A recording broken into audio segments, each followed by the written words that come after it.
नाहीये। यंदाच्या मोसमात रणजी करंडकापाठोपाठ इराणी करंडकावरही आपलं नाव कोरणाऱ्या मुंबई संघाला मुंबई क्रिकेट असोसिएशनच्या वतीनं आज गौरवण्यात आलं।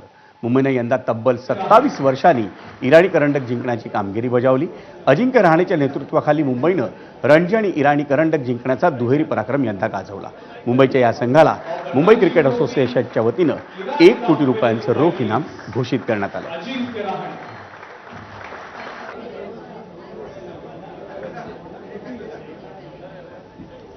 ही ट्रॉफी आपल्या सर्वांची आहे। नक्कीच रणजी ट्रॉफी जिंकल्यानंतर इराणी ट्रॉफी आपण जिंकलो।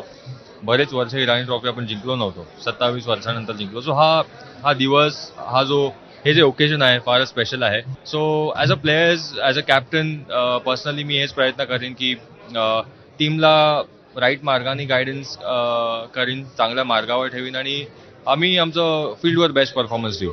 नाही, माझ्यासाठी प्राऊड मुवमेंट आहे। मुंबई क्रिकेट असोसिएशनसाठी पण ही एक प्राऊड मुवमेंट आहे, कारण 27 वर्षांनी आम्ही जिंकलोय। 20व्या शतकातली ही पहिली ट्रॉफी आहे मुंबईकडे आली, याची इराणी ट्रॉफी आहे। आणि प्रत्येक मुंबईकराला याचा अभिमान असेल। आमचे प्रत्येक मैदान, स्पोर्ट्स क्लब असतील, शाळा